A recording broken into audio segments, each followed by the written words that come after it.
Greetings, everyone. This is Ahav Ever from the Chronicles of Ahav Ever, and today's video is going to be a continuation of the topic I made in the last video concerning the idea of debunking the missionary Trinity claims using Torah-based Jewish writings. So the last time I did it based on the Tanakh itself. This time I'm going by basically texts that are considered to be Jewish writings that are Torah-based.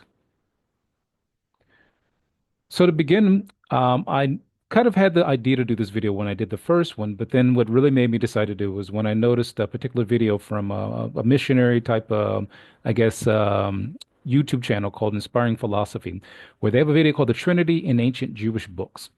Okay, so the minute I saw that title, I kind of had an idea. Okay, here we go. This is going to be someone who's going to present some English version of something, not show any of the actual text itself, and is going to make claims that if you looked at the actual text, don't translate into what they're writing. And this is exactly what I found in this particular video when they mentioned the Talmud, with the idea, I guess, of trying to say that the Talmud talks about something that could be relatable to the Trinity. So we're going to investigate if that's exactly true. So what does this person say? They says the schismatic Jewish Christian argued it is odd that God says to Moses, "Come up to the Yud Hey Wah Hey, or YHWH, meaning that they're trying to say the name of Hashem, the four-letter name, instead of come up to me." And then they make another point that the rabbi who responds to this particular what they call schismatic, and as we'll see in the text, is actually talking about a heretic, someone who's actually a heretic, and it doesn't specifically identify the person as a Jewish Christian. It just basically calls them a different type of heretic called a min or epikuros, and it deals with different examples of them, not just one. But they, say in this particular video, the rabbi instead replies that God was actually speaking of a different power in heaven, namely the Metatron, the highest of all angels. So what we're going to do is look and see what does the Talmud actually say, because the Talmud was not written in English. And nowhere in the video does this person ever show what the actual text says. And they never show that they have a full understanding of what the entire breadth of what is talked about here is even talking about, because they're only addressing one small aspect of it and not the entire topic. But before we get to that, let's look again and see what the definition that, for the most part, Christianity has about what the Trinity is to begin with. So this is what I showed in the last video, and I won't go into too much deep detail about it, but you can see here that, for example, the term Trinity, according to this particular website that deals with 9 faith groups that reject the Trinity within Christianity, and it says the term Trinity is not found in the Bible, and the concept is not easy to grasp or explain. Which, if you look at my last video, I said that that's a problem. And this particular site also gives a date for when this particular, the idea started from Tertullian from the second century, but wasn't actually accepted until the fourth or fifth centuries. Meaning that even within early Christianity, non-Jewish Christianity, this was, a complicated issue or even not one that was agreed upon. So this brings us to the question, do Torah-based Jewish writings describe a Trinity?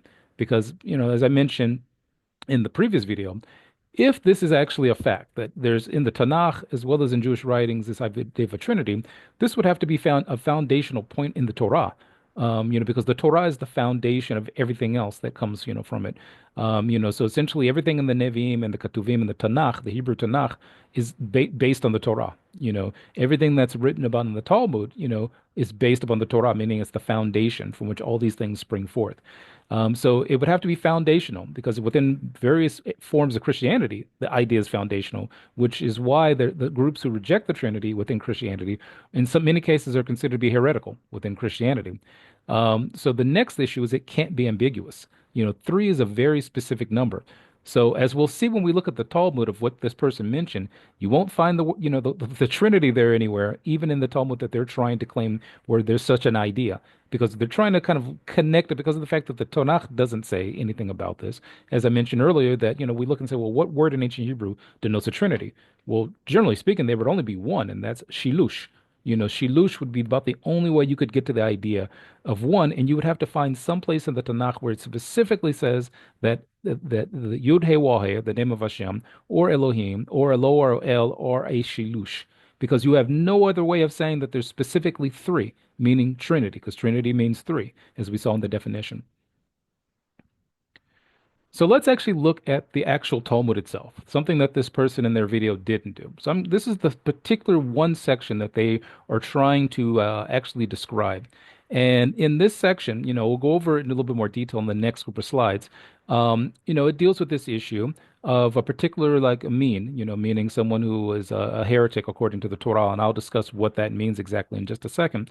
Comes to this Rav Edith. Rav Edith, basically the person comes and says, okay, in the Torah, why does it say that, like Moshe is supposed to go up to, Hashem, the name of Hashem, Yod Heh Wav Heh, instead of saying, come up to me, it's meaning that Hashem saying, come to me rather than saying, come to Hashem. So mi ba'e le, so this is what this particular this particular heretic was saying. And the response of Rav Ivith is here in the blue and continues on for a little bit. But we're going to first cover like what this particular missionary says. So it basically, this person brings up, the issue of the response of the Rav is that there's this description from the Torah. It's talking about mititoron. I'm sorry, mitatoron, sheshemo kashem rabo. Okay, which translated means that there is something, which we'll say something for now because we're going to describe from the Talmud what this actually means. There's this thing called mitatoron, and its name is like its rabbi's name or its leader's name or its master's name. Okay, it doesn't say, for example, here, just looking at the text without any belief about what it says, it doesn't say this has the name of Hashem. It just simply says that Sheshemo Kashem Ribo or Rabo. So then it says, like dichtiv, like what's in the Torah, ki shemi bekirbo. So we want to deal with these couple of issues. I'm going to describe them in a little more detail once we get into actually looking more of the Talmud says. And it continues, but again, the person in this particular video only gets to this point of trying to like, talk to this situation while ignoring the very bigger issue that's actually being discussed in this part of the Talmud. So let's do what this missionary didn't do in their video. Let's start at the beginning of what is even relevant to this particular text, and that's in the Mishnah. Now, what was discussing was from what's called the Gemara. So often what happens in the Talmud, you'll have a Mishnah, which kind of starts off on a certain topic, and then you have a Gemara that, for example, comes after that where they're discussing the Mishnah, and in some cases they'll go to a lot of different topics that are in and outside of the Mishnah. So this particular Mishnah, which starts off before we even get to that part that this particular Mishnah was talking about, first talks about in the beginning of it, the starting point is dealing with witnesses and how you deal with witnesses in capital punishment cases, because the Torah dictates that you have to have witnesses, and then the Talmud, for example, comes in and defines, well, what kind of witnesses are we even talking about? How exactly do we verify that these are valid witnesses that we can use for a judicial case? And then it continues and goes on dealing with the issues of the value of humanity. Because one of the things it deals with is, okay, when you have to kill someone as a part of a capital punishment case, there's issues that come along with that, because even if the person was evil, even if, to the nth degree, they're still a human being. And that's still, humanity has value. So it deals with that at some point of dealing with this issue of, determining value from a person. But then it gets into a little bit more issues in this Mishnah where it starts talking about, one of the things about the value of humanity comes from the fact that Hashem and Hashem alone created everything. And then it starts dealing with an issue of, okay, well, if you have someone who, for example, tries to say, well, my father, was greater than, your father, for example, that this is against, what is being talked about here, that essentially every individual has value. But then it also gets to what you have here, which starting at where my arrow is, like right here, where it says, "V'shelo yeho haminim omorim." So basically it's like, so it's also like not like what the heretics would say, where they say, "Harbe rishu youth b'shomayim." So this statement here deals with a particular type of heretic who will say, well, in the heavens, there's all these different types of authorities, and all these different things, for example, and that the Torah is against that also. And because it's basically, it's the response here in the Mishnah deals with the fact that it says, Ul Nagid Jodoloto Shelakadosh Boruchu, meaning basically to say the greatness of Hashem. Shadam Tovea Kama Matbaot Bachotom or Ahod, Kulam Domim Ze Loze. So what it continues to deal with is this issue that all of humanity stems from Adam Rishon, the first, if you will, of modern humanity, or what we would consider to be humanity, like us. But that essentially each of us is different from each other, that we're not all the same, even though we have like this, it's almost like using the idea of a stamp, that the stamp of humanity is placed by the creator of all things and only Hashem and not other things. So there are no other powers here. And that comes out directly in the Mishnah. that it's basically saying they're not of all these multiplicity of powers in Shemaim. So basically, essentially saying there is no such thing as a Trinity, even before someone came up with the concept of a Trinity, or you could even say even before it was solidified with it, for example. So it deals with already a heretic who will try to say, well, there's more than one authority or power, in the heavens, and it's like, no, there's only Hashem. Hashem, is the one who created humanity. Hashem is the one who put the stamp of humanity on us, and Hashem is the one who allows us to be individuals, even though we come from the same source, that we still can have our differences, and all these differences are valid. So the idea here is it says something very interesting: is that every human being should think that the world was created just for me, simply because of the fact that all of us have value. So then if we go further into the Gemara, and I mean further in the Gemara, and this is how I know that this particular missionary did not read this Gemara, because of the fact that they skipped the Mishnah and a whole bunch of information just to get to this one little point that they found somewhere, and they probably had somebody like tell them about it. Maybe like, some missionary book that they got it from that only has an English translation of it. So the top of this Gemara here has something very interesting that precedes everything that missionary mentioned, for example, about this whole idea of mitatoron, for example, or as he wrote, mitatoron. So it says here in the beginning part, what you see here, this is a aleph, and this is like the starting point of this particular part of the Gemara. And what it deals with is this issue that every knowledgeable Torah-based Jew should know how to respond to an epikuros. Now Epicurus is a particular type of heretic. Now we mentioned earlier that it mentioned minim. So minim are a particular type of heretic, and Epicurus is a different type of Epicurus. And then everything that follows afterwards, for most of it, is dealing with how to respond to different types of Epicurus, or how the rabbis of different generations responded to them, especially in the area of them saying that there's more than one power, in the heavens, if you will. Kind of getting close to this idea of a trinity. But for the most part, when they get to the part we'll get to in just a second, the mitatoron, it's dealing with the idea of someone saying, well, there's Hashem, and then there's a second power next to Hashem. Not even getting to the issue of a trinity, just getting to the fact of two rather than three, which makes no sense if the person wants to use this as a way of saying that there's a trinity. So let's deal first of all, well, what are minim, when we deal with them? So the Rambam, for example, in Mishnah Torah explains that there's three different types of, for example, five different types of minim. One that, for example, says that there is no power. There is no power that rules the universe or controls the universe or created it. Almost like saying there is no Hashem. The words he uses, "Ha'omer she'en sham Eloah ve'en lo olam manhig." So there's nothing that, created the universe, controls the universe. There's no higher power, if you will. And then he says, like, next, the second type of like mean, or a type of meaning, is one who says, for example, that there is, a power that controls everything, but it's broken up into two or more. So this is a type of like, of heretic, according to this, a Jewish heretic, because this is dealing specifically with Jews, for example. But it says, "V'homer sheyesh sham ribon echad, ela shehu guf uva'al temuna." So he says the next type of heretic is one who says that there is, a first creator of all things, but that he has a body and a physical form. So then it says, in, the next it says, so it says like "V'chen ha'omer she'eno levado rishon v'tzur lakod." So it's like saying the next one would be someone, for example, who's like saying that there isn't like, one ultimate power, that there's a bunch of them, for example, and there isn't one that's like the core of, the sword is like I mentioned in the previous video, almost like the foundation of all of it, that there is no foundation, that there's just a bunch of different multiplicity of powers out there. There isn't just one. And so basically there's like, different types, and he goes into like this kind. It says, "V'chol ha'oved ha'elo azolato, kadei li'ot melitz veno uven ribon ha'olamim, kol achad mechamisha elu min." So essentially, you could have someone also who's like, for example, one of these five types. They're all the type of mean, the type of meaning.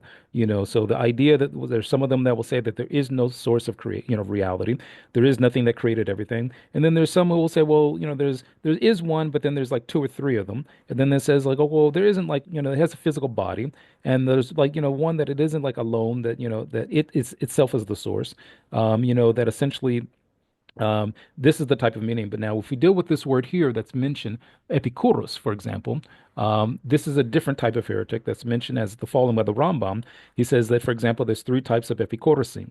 And he says one, for example, that says that there isn't any type of nevuah, and there isn't any information that the creator of all things passes to like the hearts of men. So it's meaning that, for example, I mentioned in another video about consider that what a mal'ach is, and also like what the purpose of it is. It's like saying someone says, okay, well, Hashem does not communicate with people, in any way of nevuah, meaning that, he doesn't provide dreams, he doesn't, communicate with humans. He just kind of like created the universe and then walked off and did something else. Um, the next type is someone who, for example, like, badmouths or goes against the nevuah of Moshe Rabbeinu, of Moses, for example. And then also the last type is someone who says, the creator of all things doesn't like know what the actions of man are. It's like there's a creator, he created everything, but he has no idea what people are doing. Okay, so these are the different types of heretics, in this particular sense that are being described here, that we have to come into play.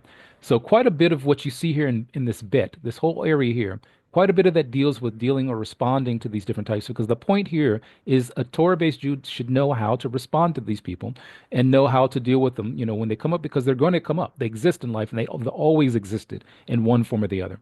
So the part that we want to deal with here now, with all of that being known, is this part, right around this area here. Okay, because this section deals with the different types of heretics challenging, the Torah-based rabbis of that time, and, dealing in some cases with this multiplicity of powers concept, the thing that we mentioned about the minim, for example. So going back to just a shorthand of what this particular missionary was bringing up, one of the things that we have to come to terms with is when we deal with this thing that is called, and I'll just call it a thing for now, because again, one of the problems you have in translation is that in Hebrew, there is no word for it. What we have is that we have terms that are, like for example, a noun is not an it. We have to have it either as a feminine type of word or a masculine type of words. It doesn't mean the thing itself is masculine or feminine, but it means that if I'm dealing with like a rock, for example, like an Evan, that I have to be able to use like, terms in Hebrew that are either masculine or feminine, even if the thing is not masculine or feminine. So a rock can have like a masculine word for it, for example, like Evan, and then when it's plural, it's Evanim. Evanim is like plural. But, for example, you could have something like a door, like that's delit, daltot, is feminine, for example. But there's no such thing as a woman door. It's just a matter of that's how the language works. There is no separate term for it. It's going to either be masculine terms or feminine terms. So when we deal with this particular mitatron, when it says, like, for example, that its name is like that of its master, it's Rabo. There are a couple of important points. And the first is that the term, mitatron, describes something that has no free will, meaning that it has no free will to do anything on its own. It has no free will to choose, where it's going to go. It is not human, and it is also not Hashem. It is not identified as Yod He Wah He. Now, again, that we'll describe what this means in just a second. But if you look at number two, what I've written here, concerning the statement, Sheshamo Kashem Rabo, one way of translating it is like saying his name is like his master's, leaders, meaning like, possessive, or his rabbi's name.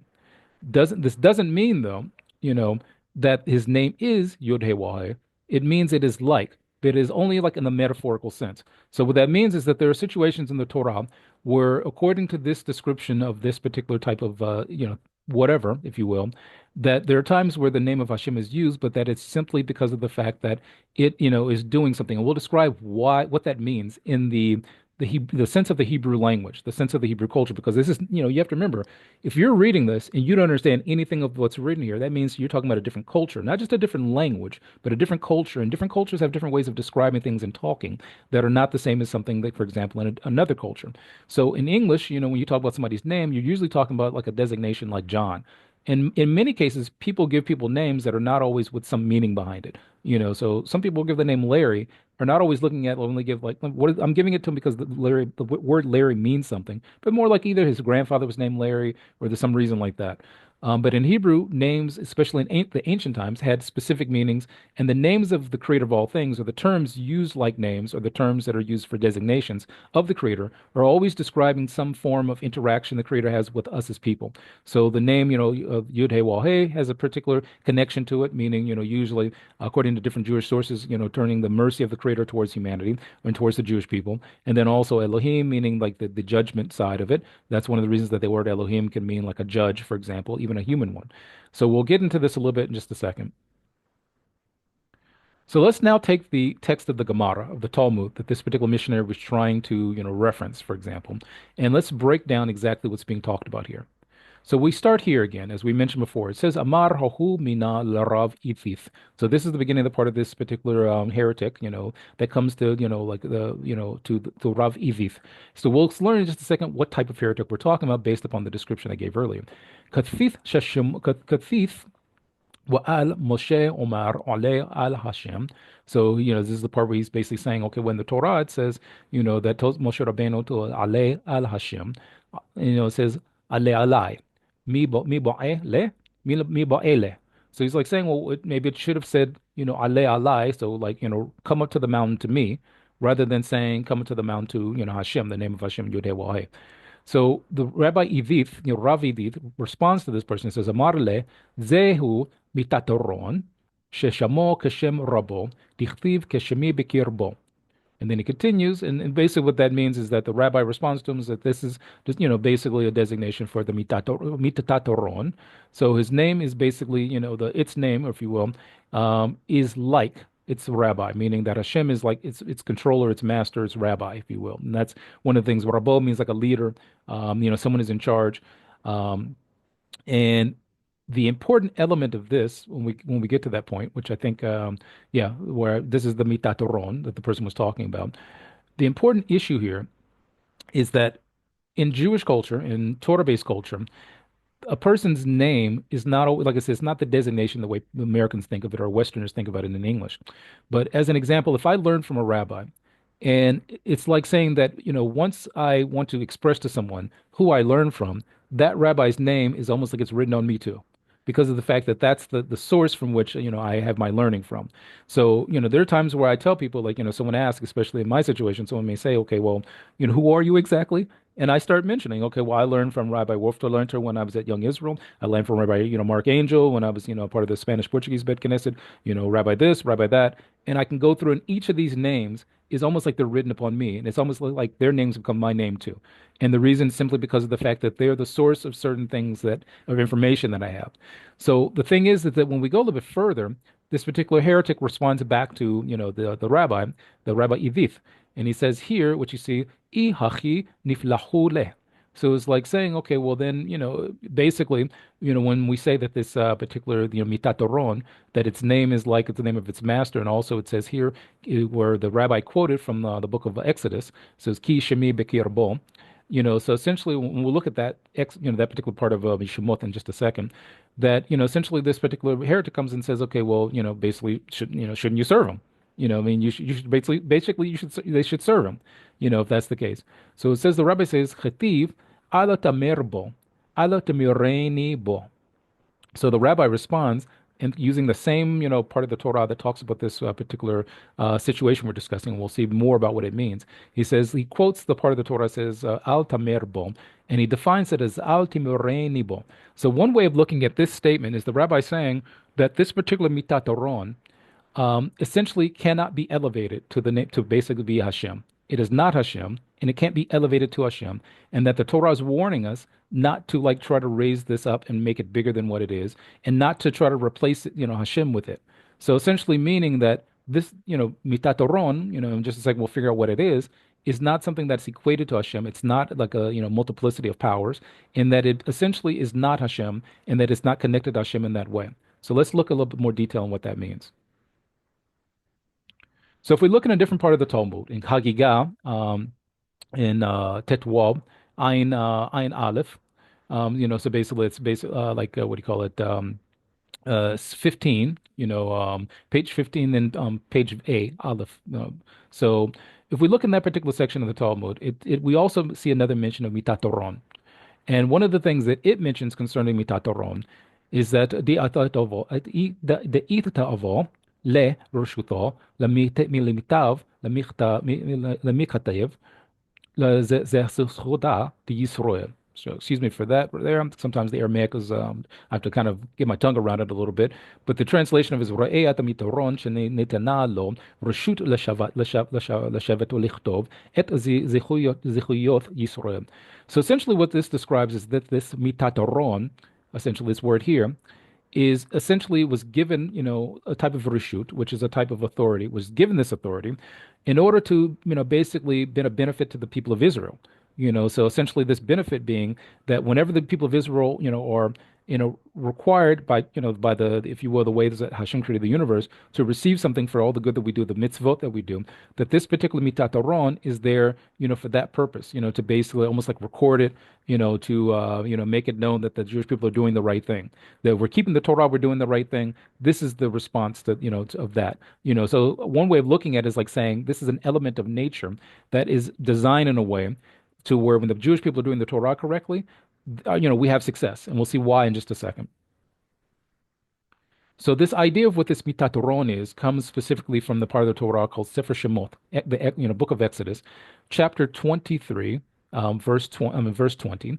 And just to let you know, in the previous video, I made a couple of mistakes that I noted in the video about where certain chapters were. I sometimes got mixed up with the numbers. So it says here, Hine anochi sholech mal'och. Okay, so it says that Hashem is speaking to, Moshe Rabbeinu, that I will send a mal'och. And, I'll put a link to where what video that's from. Um, and essentially, what we'll do, so annotate just turned off, so I'll turn it back on.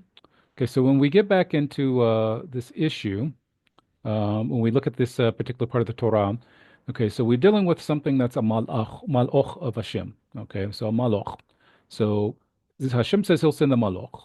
And then, going before the Jewish people, lefanecho lishmorecho bedorech.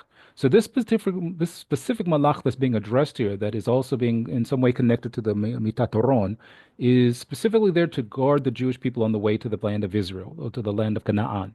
So it says, ul lahavi echo ala makom asher hichanoti.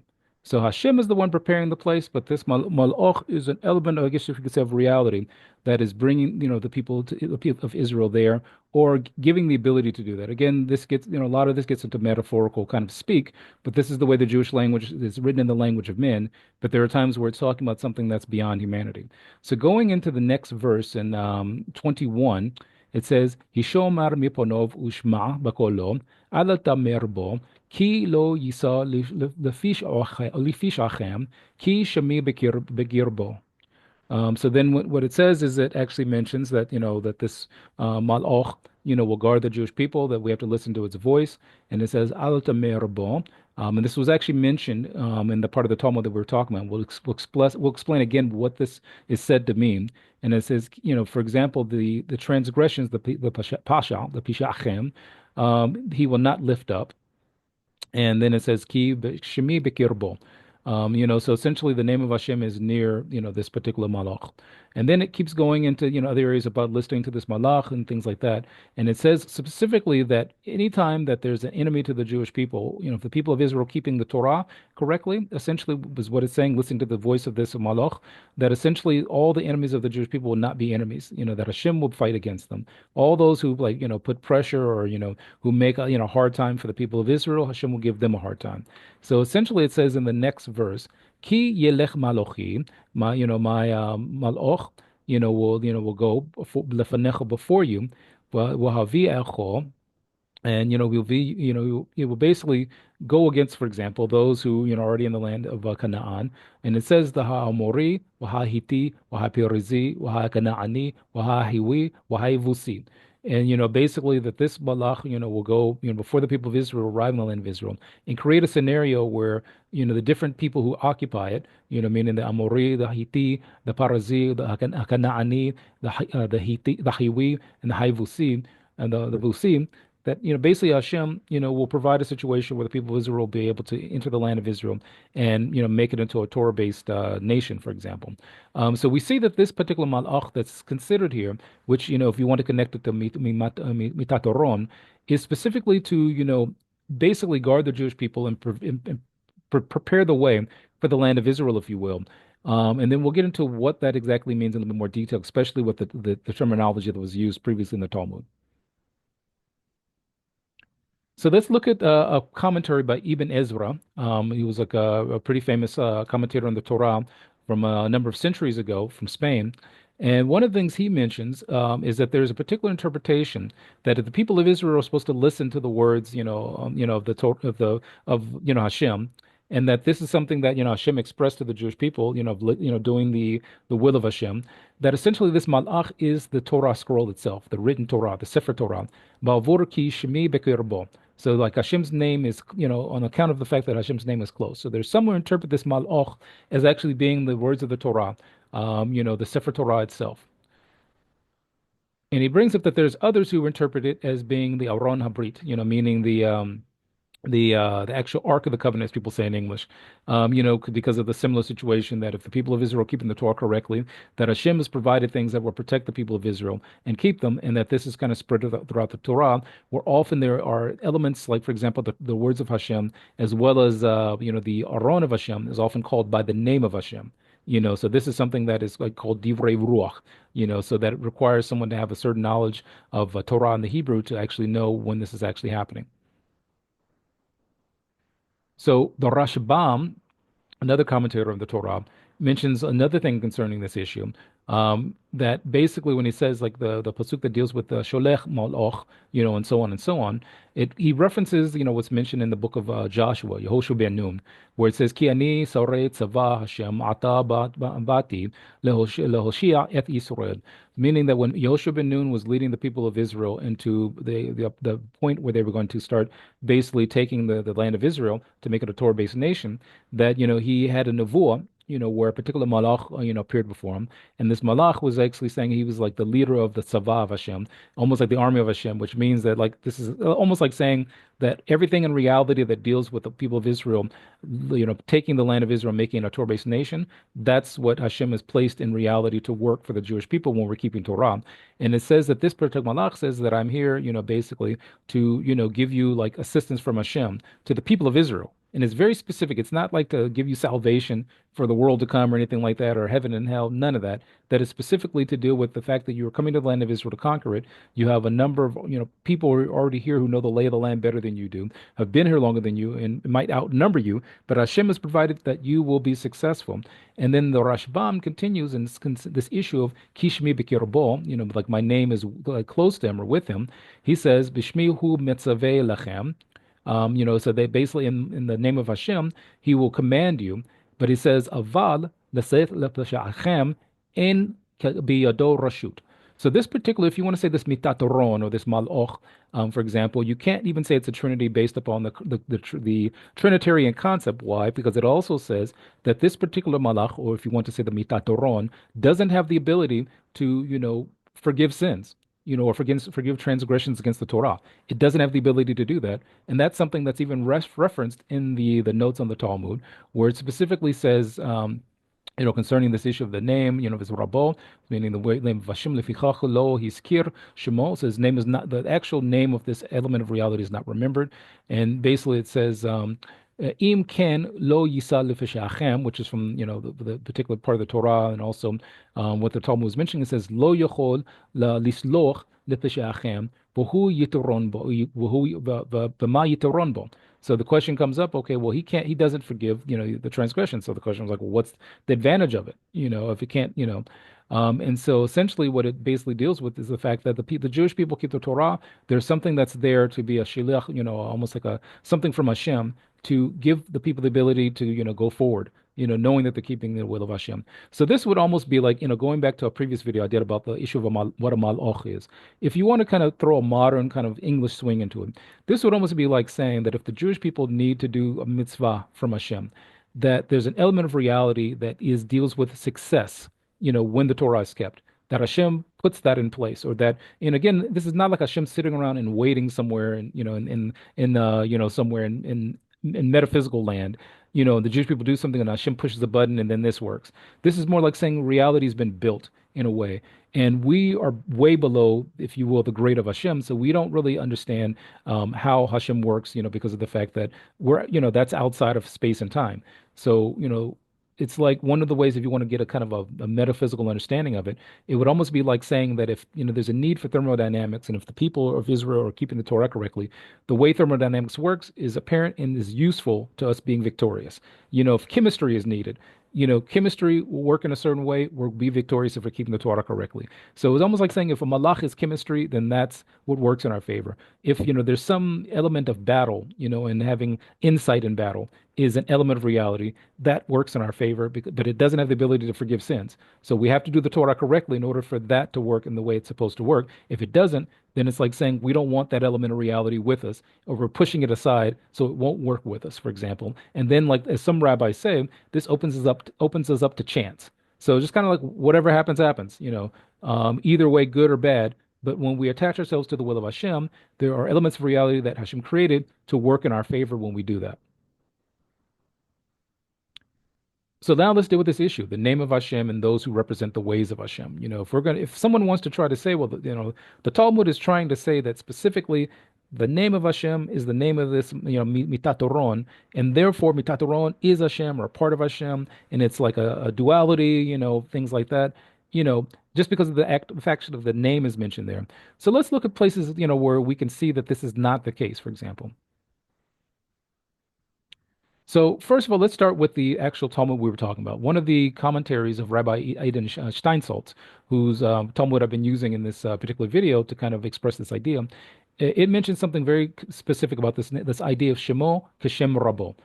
His name is like the name of his like rabbi, master, leader, things like that. So he says concerning the matter of Inyan Mitatoron, Enu Muvan Elo Ele בתוך הקשר עם התורת הפרדס, נסתרת.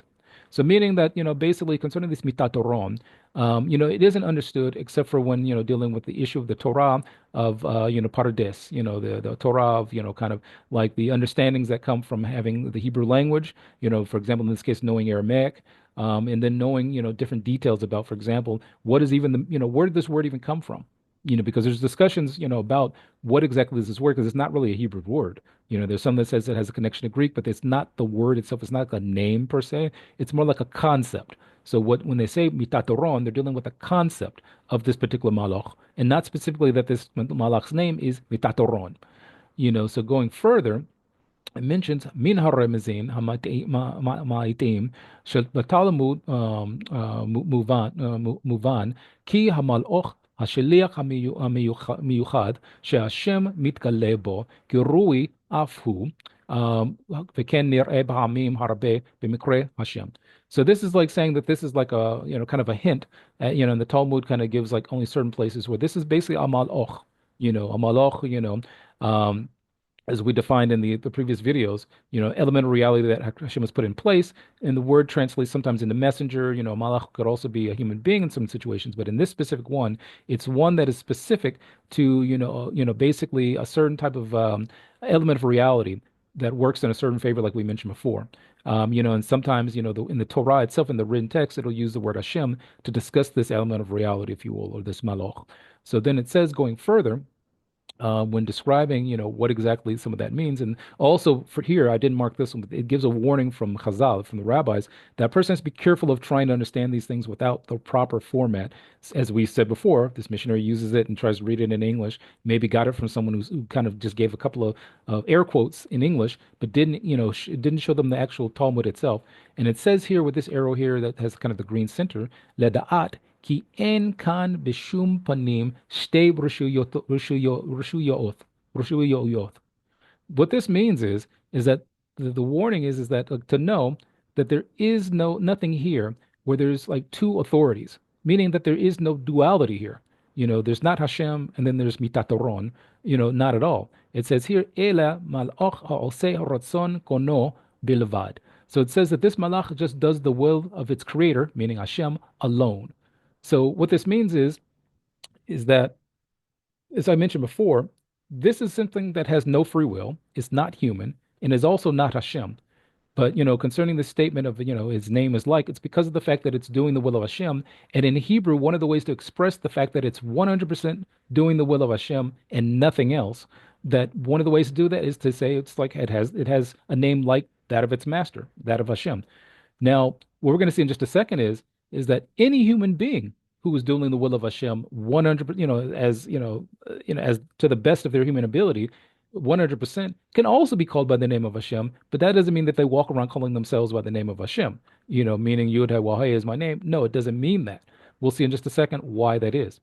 If we look in Shmuel Aleph, Yud Zet, Yud Zayin, Mem He, meaning Samuel, First Samuel, chapter 17, verse 45, we find this confrontation that happens between David before he's king and Goliath, as you say in Hebrew, in English. In Hebrew, it's Dawid, and then he's going against Giloth. Giloth was a Pelishti. So it says, "Wayomer Dawid al haPelishti, Ata ba elai b'ha'erev uvahanith uvachidon, وأنوخي vo elecha b'shem Adonai Tzevaot Elohe me'arochot Yisrael asher horafto." So essentially, what it says is that David, answers to Goliath or Goliath, that you come with like swords and weapons. You come with all kinds of different weapons and protection. A sword, spear. You have a chidon, it's almost like a helmet or something. You've got all this like weapons and armor. But I come in the name of Hashem. B'Shem Hashem, B'Shem Yud He Wah He. Savaoth was almost like saying the host or like almost like an army. Sava is like an army. So it's almost like saying, the army of Hashem, but the army of Hashem would be just like reality itself. Elohe, meaning the mighty one of the Marachot Yisrael, meaning that the organization of Israel as an army, for example, the protector of all that and the power behind that is Hashem. So when the army is keeping the Torah correctly, Hashem is behind that army. So here you have a situation where David is going alone to face against the Pelishti, like big guy, the big man, Gilead or Goliath. And, Goliath shows up with all this stuff. It's almost like someone showing up with all these tanks. And here's a kid, with, basically with, like a rock and like a sling. And, somebody's like laughing, like, what is this? What am I supposed to do with this kid? Just break him in half? And this kid's saying, like, well, you come with all this stuff, all these weapons and all this armor. I'm here, with the name of Hashem. B'Shem Hashem. So I'm coming in the name of Hashem. So it's almost like saying you say this is Hashem working through this person.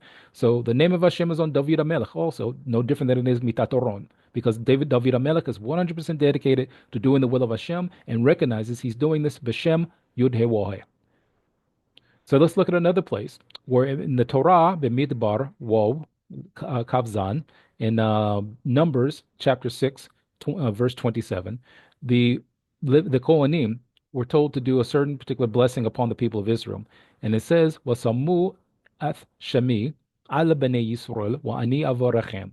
So Hashem tells the Kohanim that they will place the name of Hashem on, like on the people, on b'nei Yisrael, the people of Israel, and He will bless them. So that means that the name of Hashem, put my name on them. So what does that tell you? That tells you that the issue of this name issue is something where you're saying, okay, well, I'm dedicated to doing the will of like my master, the one who taught me, gave me the ability to be who I am and what I am. So everything I do in that name, essentially, it's like saying that name is upon me also. So that doesn't mean my name all of a sudden becomes Yodhe Wahe, or the name, the Shema Meforash. It doesn't all of a sudden become that, no different than Mitatoron. But what it means is that when I'm doing things 100% in the name of Hashem, it's like saying that the honor of Hashem comes forward more than me, because of that issue. So there's an idea, for example, that when people try to destroy the Jewish people, the Israeli people, that they're really not trying to destroy us specifically, but that they're really kind of angry because of the fact they can't get to Hashem. So the closest thing they have to Hashem is us. Again, we're not Hashem. We didn't create the universe. Neither did Mitatoron, or neither did the Malach, for example. But Hashem put reality in place so that if you want to say that, let's say there was a Malach that caused certain things in the universe to come about, it's because Hashem put that in place. And that element of reality, it isn't some independent thing, and it doesn't think, and it doesn't have wings and all that kind of stuff. Whatever a Navi saw, a prophet of the people of Israel saw, he saw it within, or she saw it within a certain framework where reality is being shown to them in a way where they can understand it. Where Moshe Rabbeinu didn't need to have that. Moshe Rabbeinu was able to see the matter for itself. And that's one of the reasons that in the previous video I discussed how there's a part of the Talmud that says that Moshe Rabbeinu saw through one unclear lens, where all the other prophets saw through like, a bunch of them. So Moshe Rabbeinu was able to see the matter as it is and know what his limitations were about it. So in conclusion, we've addressed several different issues here. One issue is that the Talmud makes it clear that Yud He Wah He, dealing with the name of Hashem, is not divided into parts. Hashem is not divided into parts. There is no Trinity here. This particular missionary tried to claim that there was something that could allude to a Trinity, but it's not here. We've looked at it in its full totality. The next thing is the term mitatoron is used to describe a type of malach, or in some cases, depending on like the Ibn Ezra said, the written Torah, or the Orona Brit. And this addresses elements of the protection of the Israeli Jewish people. Specifically, we keep Torah. There's a certain protection that Hashem gives us. In the words of Hashem, are found in the written Torah, and the words of Hashem are also found in the Aron Abrit. And the Aron Abrit at one point was brought into battle, and put before in front of the Jewish people and dealt with, a lot of enemies where the Jewish people didn't have to fight according to, elements of Jewish history. So also, the next number, which I should be number three, was actually wrote as number four. The description of the Talmud never claims that Mitat Oron is Hashem, Yod He Waw He. So if you want to use kind of the modern colloquial, the way people use it, so it's like saying, okay, if you want to say that the Hashem is like our father, if you will, that the Mitat Oron is not our father. Mitat Oron is not connected to our father. Mitat Oron is just an element of reality that does what it's basically Hashem has given it the ability to do. One of the things it can't do, according to what we say here, is forgive sins, because of the fact that in order for this to be in use for the Jewish people, we have to be keeping the Torah correctly. Now, nor does it claim that the Mitat Oron is a part of a Trinity, because remember, if you want to try to claim Mitat Oron is something in the wrong way, against what the Talmud says, you only get a duality out of that. There's no Trinity after that, and there is no free will here. It never describes Mitat Oron as having free will. And even the way that we're describing it now is almost like it's a he, where it's not even a he. It's just an element of reality. So then, which is supposed to be number three, which is actually number four, Mitat Oron does not have the ability to forgive sins, as we said before. So this is where we have to look and say, okay, we have to do what makes sense here. Someone who's just making up stuff and stuff that they've probably never even read for themselves. They've only read like people quoting it, in English. This is where I say that, like Chazal say, this is a danger. And it's not a danger, in the way that, like I'm trying to, make it out to be like, doom and gloom. But I've met people who've gone down this route of believing something that they've never researched for themselves. And this isn't just about the Torah and the Talmud. Imagine anything in life that you've never researched for yourself. And then one day you find out that someone has like pulled the wool over your eyes, maybe because someone pulled the wool over their eyes too, and so on and so on. This is something that, you shouldn't really play games with, because of the fact that, on one level, there's the misinformation for yourself. And on another level, there's the misinformation that you pass to other people who themselves don't know and don't know how to research these things. I approach this 100% as if I was looking at it from the outside as someone who's not, a Jew who keeps Torath Mosheh, or not even a Jew who, if you want to say, people like certain missionaries say rabbinical Judaism. I looked at it as just, okay, what does the text even say? And I looked at it and say, okay, well, if I'm going to like read the Talmud, I got to read the actual Talmud and not somebody's like translation of it. So this is where I say that you really have to be able to know what to look for, and also to be able to say, okay, if someone's presenting something to me in English and they're not showing me the actual source, question it. If you are a Jew watching this video and you have thoughts or questions about this, the Torah specifically tells you, ask your father. And let's say your father doesn't know, or your father doesn't keep Torah. Ask your grandfather. And let's say he doesn't, or, whatever. Find a rabbi from your community. The Torah completely commands that. That's what Hashem said to do. Not to go to like me, for example. I'm not a rabbi, but I'm looking at this stuff and saying, okay, you need to look at the source material. Don't take my word for it. Research it for yourself. Take it to someone who knows the Torah in Aramaic. In fact, I'll even go a little bit further. Take it as an example, just as an example. Take it to someone who doesn't keep Torah and is not a Christian either. Someone who knows Hebrew and Aramaic and is outside of either side of the issue, and say, what does this text mean? And here are all the sources that are provided on it. Help me understand this. You can even go to a person like that and say, okay, well, is there a Trinity in this? And I'll bet you anything they'll say, no, there's no Trinity in this. This only, if you want to go that route, it only says two, not three. But even then, it's like it tells you specifically that there is no other thing besides Hashem. Hashem is the one that, created reality, rules reality, and established the rules of reality. So this is Ehav Ever from the Chronicles of Ehav Ever. Thank you for listening. Take care, and bye.